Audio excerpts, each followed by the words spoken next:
E o seu José, que está lá atrás também, não é isso?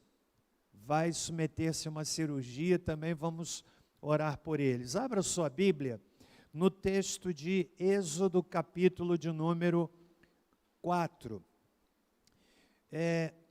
Eu quero pedir a graça de Deus para que nesses próximos 25 minutos, né, que é o que eu pretendo utilizar na pregação, traga uma palavra para o seu coração, uma palavra viva. Uma palavra viva. Eu leio Êxodo capítulo 4, versos de 1 a 5. Esse texto traz uma pergunta, e é esta pergunta que vai nortear a nossa meditação nesta manhã. O texto sagrado diz assim: Então respondeu Moisés, mas se não crerem em mim, nem ouvirem a minha voz, e disserem, o Senhor não te apareceu, perguntou-lhe o Senhor, o que é isso na tua mão? E ele respondeu, uma vara. Então lhe disse, lança-a na terra. Ele a lançou na terra, e ela se tornou em cobra. E Moisés fugia dela. Então disse o Senhor a Moisés, estende a mão e pega-lhe pela cauda. Ele estendeu a mão, pegou-lhe pela cauda, e ela se tornou em vara na sua mão. É para que creiam que te apareceu o Senhor, Deus de seus pais, o Deus de Abraão, o Deus de Isaque e o Deus de Jacó. Pai amado, quero apresentar diante de Ti os nomes citados aqui que vão submeter-se a uma cirurgia. Seu José, irmã Deise, que o Senhor tenha misericórdia deles. Que o Senhor possa visitá-los, em nome de Jesus. E agora, Senhor, abre a nossa mente para compreendermos a palavra. Usa o teu servo como boca do Senhor, em nome de Jesus. Amém.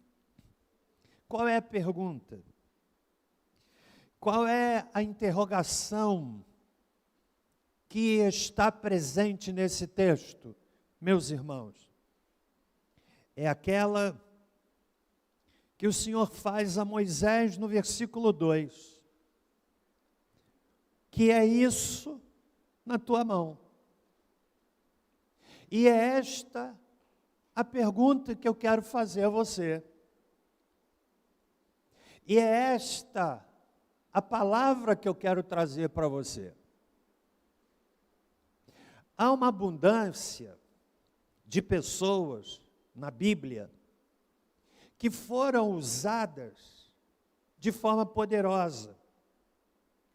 Pessoas que, do ponto de vista humano, eram pessoas improváveis.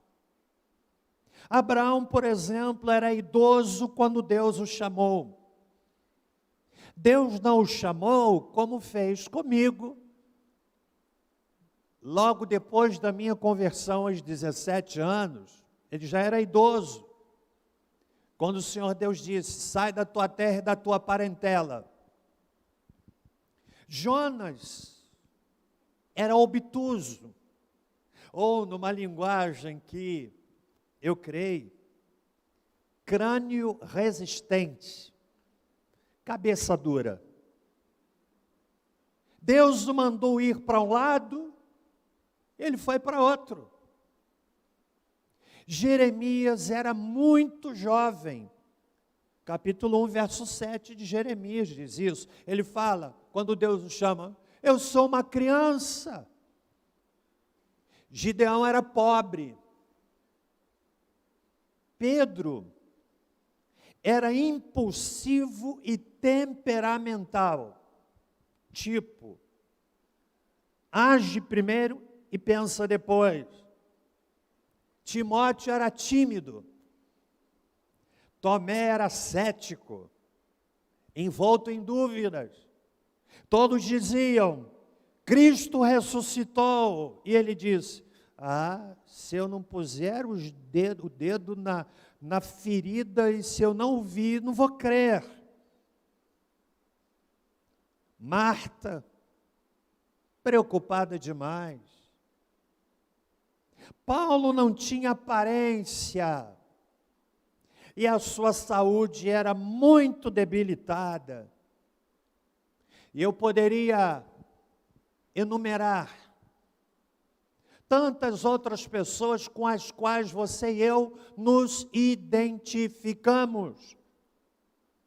Mas pasmem, Deus as usou, porque a questão não tem a ver com você, não tem a ver comigo, mas tem a ver com quem chama. E esse é o mistério. Se Deus usou estas pessoas, Ele pode usar você. Moisés é um extraordinário exemplo. Veja bem, do ponto de vista humano, talvez Moisés jamais fosse escolhido para ser pastor desta igreja. E ele se tornou algo tão forte, tão extraordinário, porque a mão de Deus repousou sobre ele. Eu diria que Moisés foi um improvável.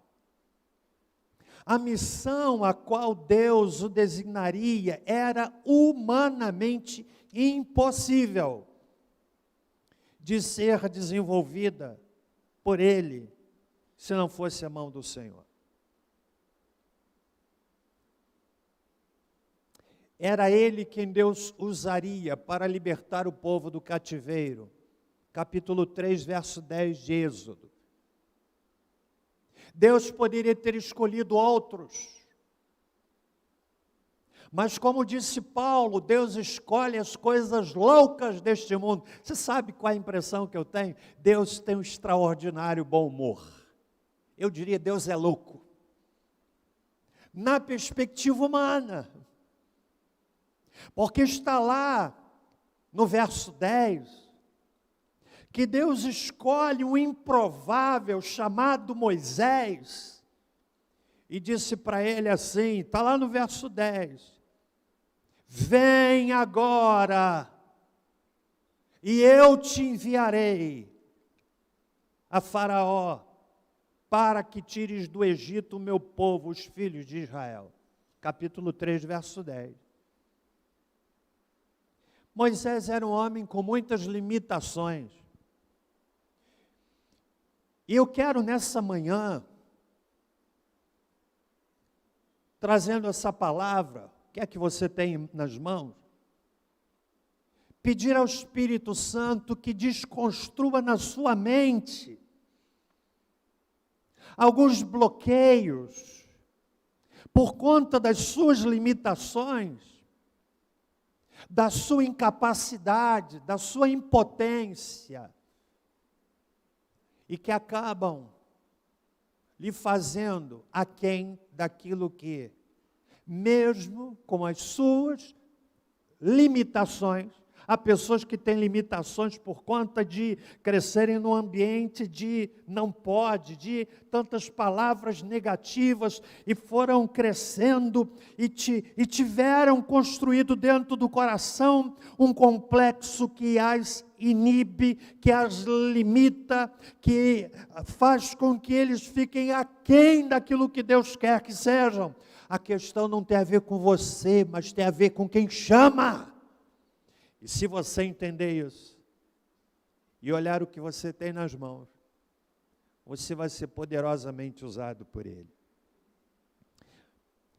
Eu quero destacar 4 limitações de Moisés, antes de entrarmos na questão principal do tema. Moisés lutava com medo, Porque lá no capítulo 3, você sabe que o capítulo 3 é a experiência vital que Moisés precisava ter. Que toda pessoa precisa ter, de ter aquela experiência da sarça, que flamejava, mas não se consumia. Ali Deus se revela para ele, de uma forma extraordinária, como Deus sobrenatural, como Deus histórico, Deus de Isaac, o Deus de Abraão, o Deus de Jacó, verso 6 do capítulo 3. Deus se mostra para ele como Deus provedor, versículo 8. Deus se mostra para ele na sua plenitude, para que Moisés compreendesse que aquela experiência com Deus seria um marco na sua vida. Mas ele lutava com medo. No verso 11 do capítulo 3, mesmo diante de tantas manifestações, ele disse assim: quem sou eu para que vá a Faraó e tire do Egito os filhos de Israel? Medo. Há pessoas que dizem assim: eu tenho tanto medo, eu não vou conseguir. Há muitos medos. Aracnofobia, medo de aranha, baratofobia. Eu não sei nem qual é o nome que se dá, medo de barata. Glossofobia, que é um dos maiores medos. Você sabe o que é glossofobia? Medo de falar em público. Claustrofobia, medo de lugar fechado. Acrofobia, medo de altura. Há muitos medos. Talvez você tenha algum medo e pense assim: eu tenho medo, Deus não vai me usar. Moisés tinha medo. Quem sou eu? Além do medo, isso aqui revela também um problema de baixa autoestima. Não é verdade? Todo mundo, mas quem sou eu? Quantas pessoas com problemas de baixa autoestima e que estão aprisionadas a essa autopercepção e pensam: mas eu não posso. Eu quero repetir a frase: a questão não tem a ver com você, tem a ver com quem chama. Moisés apresentava insegurança. Capítulo 4, verso 1, Moisés respondeu para o Senhor, depois de tantas vezes o Senhor dizendo: Moisés, eu vou ser com você, eu vou te usar. E olha o que ele diz: mas se não crerem em mim, nem ouvirem a minha voz e disserem: o Senhor não te apareceu. Sabe o que é isso? É o camarada que mesmo diante de tantas manifestações, ele ainda se via inseguro. Mesmo o Senhor tendo se revelado a Moisés no meio da sarça e declarado que ele estaria com Moisés, ele ficou inseguro. Você tem insegurança? Então, creia o seguinte, que isso não impede de você ser usado, porque a questão não tem a ver com você, mas tem a ver com quem chama. Guarde essa frase. Moisés tinha limitações de fala.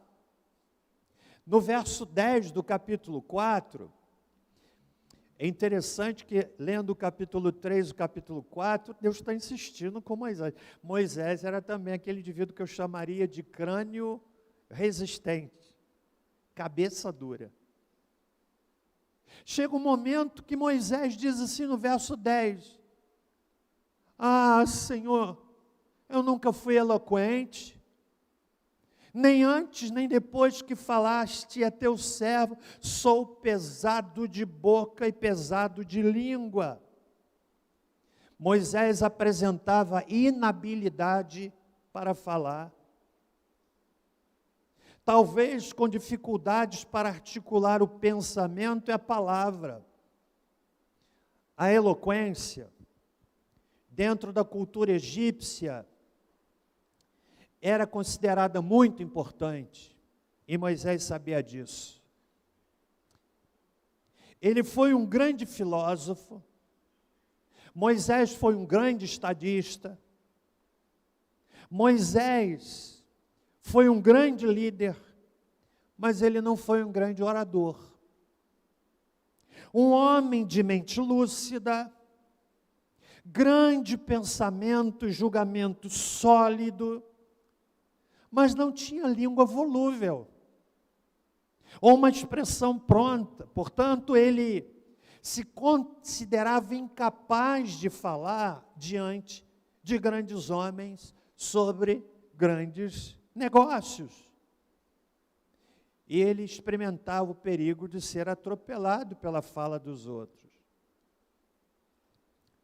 Sou pesado de língua.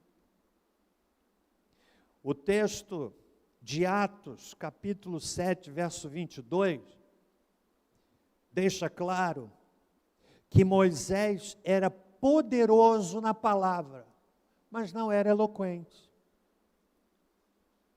O que nos leva, irmãos, irmãs, à consideração de que não devemos julgar os homens pela sua capacidade de oratória, pela fluência da fala. Moisés não era eloquente, ele mesmo chega a dizer, no capítulo 6 de Êxodo, versículo 30, ele disse assim: eu sou incircunciso de lábios, como, pois, me ouvirá Faraó? Ele sabia que ele não era um eloquente orador. Fala sério. Você gostaria de ter um pastor que não fosse um grande orador? Mas a questão não tem a ver com você, mas tem a ver com... Você ainda não decorou. A questão não tem a ver com você, mas tem a ver com quem chama. Mas Moisés ainda apresentava um outro problema. Ele tinha um sentimento de ser dispensável. No verso 13 do capítulo 4, ele diz assim: ah, Senhor, envia aquele que hás de enviar. Você sabe o que ele está dizendo? Em outras palavras, Senhor, manda outro. Ele disse antes, mas quem sou eu? E agora ele está dizendo assim, Senhor, manda outro. Meus irmãos, esse texto, capítulo 3 e capítulo 4, se constitui no berço, na gestação deste que foi o maior líder do povo de Israel, chamado Moisés. É aqui no capítulo 3, por exemplo, que Deus pela primeira vez revela o seu nome, o nome sagrado. Quando Moisés pergunta, Senhor, mas quando perguntarem quem me enviou, o que eu digo? Aí o Senhor Deus disse assim, no versículo 14, capítulo 3, eu sou o que sou, ou seja, o eu sou te enviou. Essa expressão, que os judeus chamam do tetragrama sagrado, 4 consoantes, que recebem as vogais do nome Adonai, e que, traduzida, alguns traduzem como Javé, outros como Jeová, outros como Ervá. A pronúncia não é muito clara, porque são apenas 4 consoantes. Deus está se mostrando, e essa expressão, sabe o que é que significa? Quando Moisés pergunta, mas se me perguntarem o que é que eu digo? Diga que o eu sou, significa aquele Deus que era, que é e que será sempre, é que te enviou. E diante disso tudo, esse homem limitado, como você e eu, que apresenta tantas desculpas como você e eu, que se minimiza porque não entende que o problema não tem a ver com você, mas tem a ver com... Você pode ser um pouquinho mais animado? Por favor. O problema não tem a ver com você, mas tem a ver com quem? Oh, que espontaneidade. E agora, no capítulo 4, nos 5 primeiros versículos, nós temos algo extraordinário. Depois de tanta relutância de Moisés, Deus pergunta para ele assim, no verso 2, o que é isso na tua mão?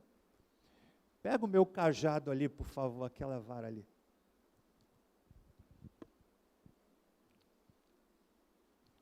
Isso é um cajado. Algumas vezes, quando eu entrava aqui com esse cajado, o pessoal diz assim, hoje o cajado vai cantar. O que é isso em tua mão? Cajado. Era isso que ele tinha, uma vara.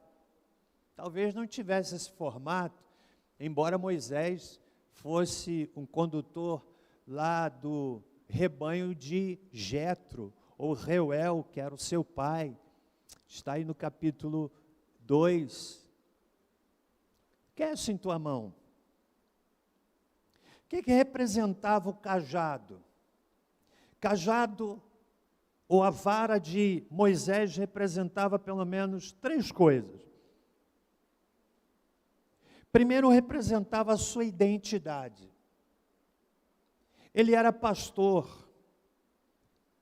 E o sinal da identidade do pastoreio é o cajado, é a vara. Isso aqui é o símbolo do pastoreio. Aliás, você sabe como é que o cajado era usado? A ovelha se desviando, o pastor fazia assim, ó, vem cá. Tem outra indo para o abismo, ele fazia assim, vem cá. Mas tem ovelha que é meio rebelde. Aí ele fazia assim. Hoje, quando o pastor faz isso, você sabe o que a ovelha faz?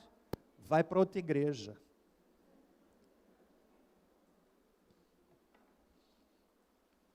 Cajado era o símbolo de identidade. Estão me acompanhando até aqui? O grande desafio de Moisés nesse momento era lançar a vara ao chão, diz o verso de número 3.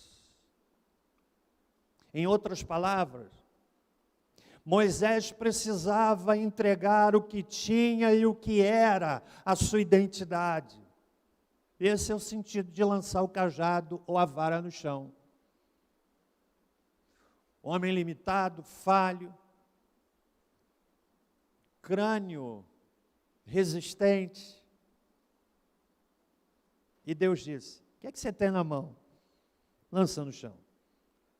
A vara representava também a sua sobrevivência. Ele era pastor. E o pastor precisava do seu cajado para conduzir o rebanho. Era seu instrumento de trabalho. Era o seu instrumento de sobrevivência. E a vara também representava a sua influência. Com o seu cajado, ele conduzia o rebanho de Jetro. E você sabe que é influenciar? É levar outros a uma atitude. Influenciar é levar outros a um caminho. O pastor Moisés, com o seu cajado, ele influenciava as ovelhas. Ele as conduzia para um caminho. O cajado representa influência.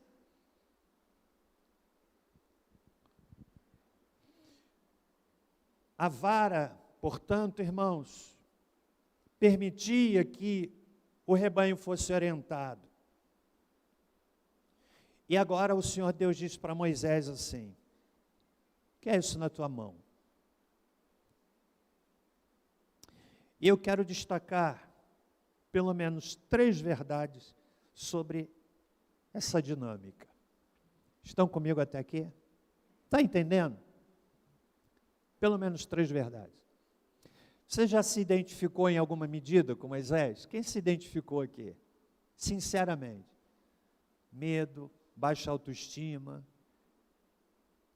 inseguro. Querido, lindo demais. Deus pode usar você. Você sabe o que é a voz do cujo o demo, capeta, fala? Você, com essas limitações, não tem jeito. Aí a gente responde que o problema não tem a ver com você, mas tem a ver com quem?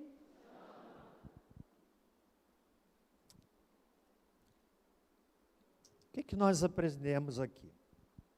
3 verdades. Deus não faz nada na Bíblia sem um propósito. Nada. Pode parecer assim uma ação tão simplória. Lança a vara no chão. Mas tinha um aspecto instrutivo ali para Moisés. Ele levou tempo para entender. E a primeira coisa que ele precisava entender é que Deus trabalha a partir daquilo que temos para construir algo que nós não podemos ter. A vara no chão tornou-se algo que ele jamais poderia imaginar. Versículo 3 diz assim: então ele disse, lança a vara na terra. Ele lançou na terra e ela se tornou em cobra. A vara lançada no chão era uma. Ao tomá-la do chão, era outra. Isto é, a mesma vara com uma investidura nova. Com ela Moisés faria os sinais. Capítulo 4, versículo de número 17. Toma, pois, esta vara na mão com a qual hás de fazer os sinais. Ele lança no chão o homem inseguro, o homem medroso, com problema de baixa autoestima, um homem com dificuldade para falar, que alguns até sugerem que era uma gagueira, é uma possibilidade, ainda que não seja uma afirmação clara e contundente e constatável, mas não importa. Quando ele lança a vara no chão, esse homem cheio de limitações, e quando ele a lança, ela se transforma numa cobra, e pensemos que era uma cobra de um ambiente geográfico com altíssimo poder peçonhento. Mas quando ele toma aquela vara, ela se torna vara outra vez, e com ela ele fez os sinais maravilhosos. Sabe o que eu aprendo? Guarde isso. Deus trabalha a partir daquilo que temos para construir algo que não podemos ter. Moisés tinha uma simples vara, mas depois que Deus pôs a mão e transformou a serpente em vara outra vez, aquela vara que ele trazia nas mãos, que ele empunhava, era a vara com a qual ele fez sinais maravilhosos para a glória de Deus. Você tinha que ter dado um glória a Deus mais animado, irmão.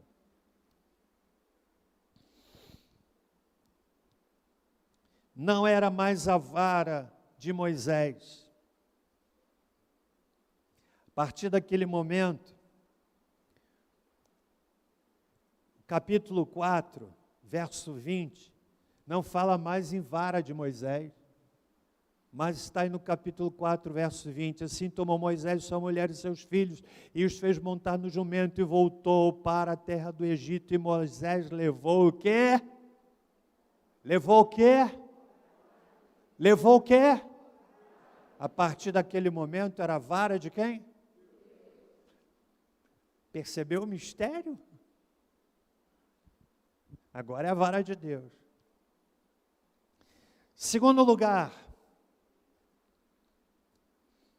Deus trabalha a partir do que somos para construir aquilo que jamais poderíamos ser. Você viu todas as limitações de Moisés. Além disso, no capítulo 7 de Êxodo, no verso 7, nós aprendemos que Moisés tinha 80 anos. Era Moisés da idade de 80 anos. Arão de 83, quando falaram a Faraó. Olha para mim, você que é idoso, e que está dizendo assim, meu tempo já passou. Você que é idoso, que já não tem o vigor físico e vai largando o seu cajado, que vai dizendo assim, eu já não aguento mais. Pensa em Moisés com 80 anos, irmão. Não é isso que está na sua Bíblia? Segura para mim aqui, irmão. Cuidado, hein? Pode pôr ali, tá?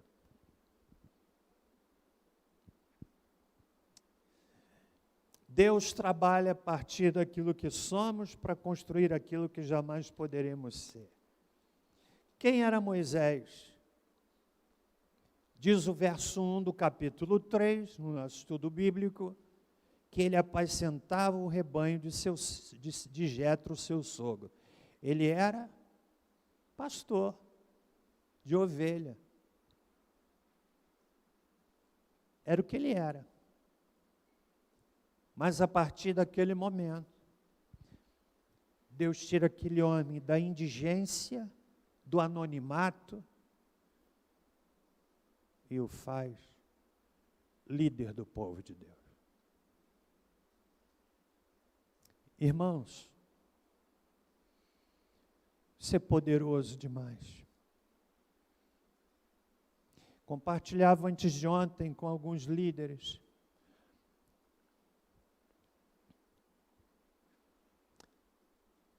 Se lá atrás,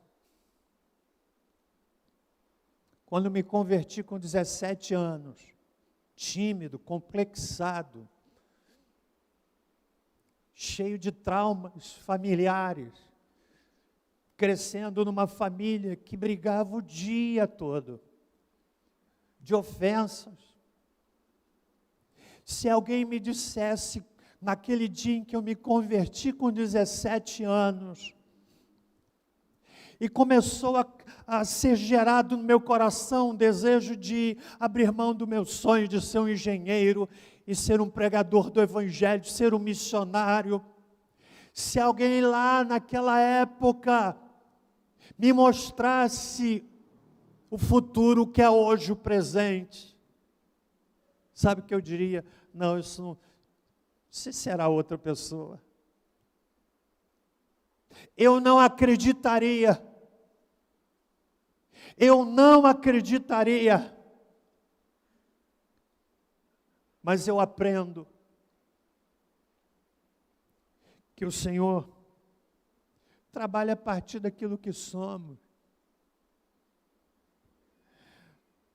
para construir aquilo que jamais poderemos ser, sem a bênção dEle, de um simples pastor ao líder de uma nação.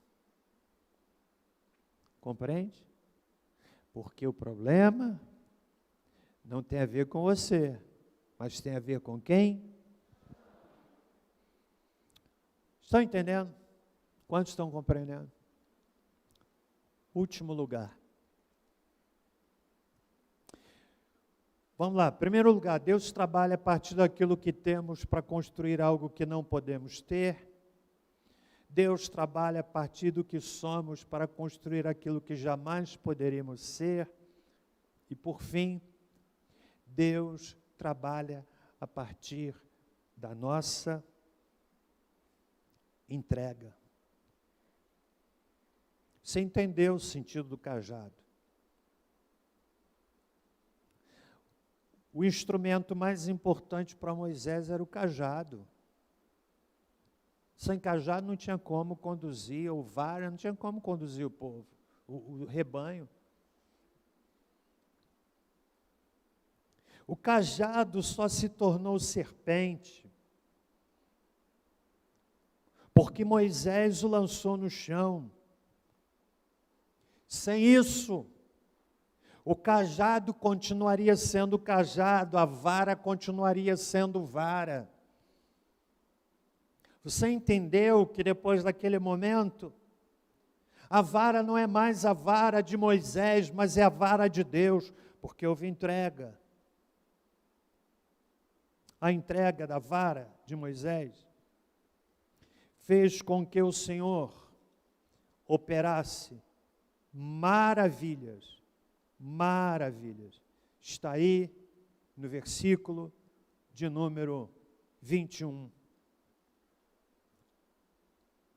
O Senhor fez maravilhas através de Moisés. Com ela, as águas se tornaram em sangue, capítulo 7, versículo 17. Com esta vara que tenho em minha mão, o Senhor Deus disse para Moisés, assim, capítulo 7, verso 17, assim diz o Senhor, olha aí na sua Bíblia, nisto saberás que eu sou o Senhor, com esta vara que tenho em minha mão, ele está instruindo Moisés a falar com Faraó, ferirei as águas e que estão no rio e se tornarão em sangue. Com a vara, os rãs começaram a subir dos rios. Está aí, no capítulo 8, versículo de número 5. Então disse mais o Senhor a Moisés, dize a Arão, estende a tua mão com a tua vara sobre as correntes e sobre os rios e sobre as lagoas e faze subir rãs sobre a terra do Egito. Com a vara, irmãos meus, o pó da terra se tornou em piolhos. Está no capítulo 8, verso 16. Dize mais o Senhor a Moisés, dize a Arão, estende a tua vara e fere o pó da terra, para que se tornem piolhos por toda a terra do Egito. Você sabe o que é isso? A entrega. Sabe uma coisa que eu acho interessante no capítulo 4? O Senhor Deus disse para Moisés, lança a vara no chão. Ele lançou. Ela se tornou em cobra. Como eu disse, as cobras daquela área, cobras extremamente venenosas. Poder de letalidade impressionante. Há muitas cobras que são peçonhentas ao extremo, uma mamba negra, por exemplo. Cobras que com uma quantidade pequena do seu veneno tem a capacidade de matar um sem número de pessoas. Ele joga a cobra no chão.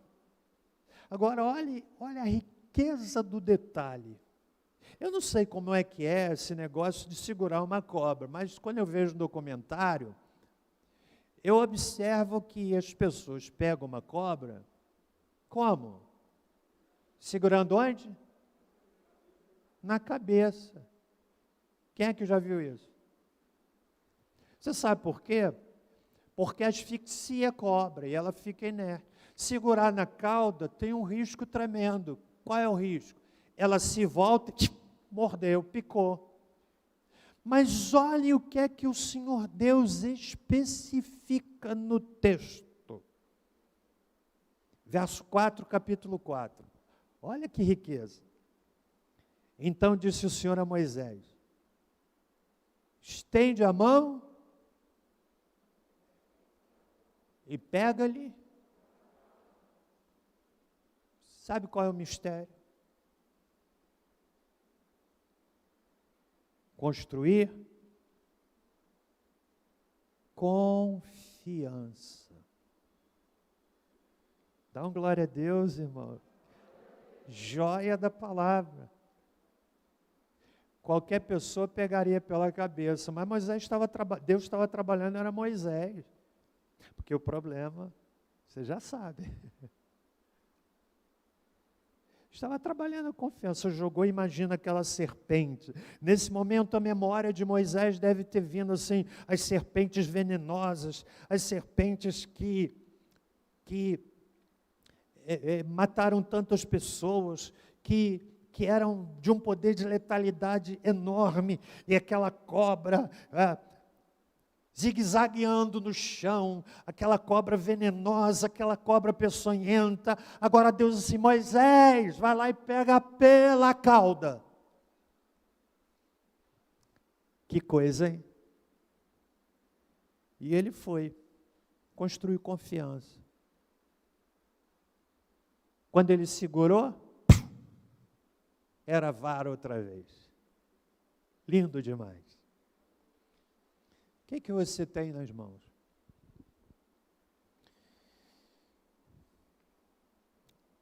Há uma canção que a gente canta que eu acho linda.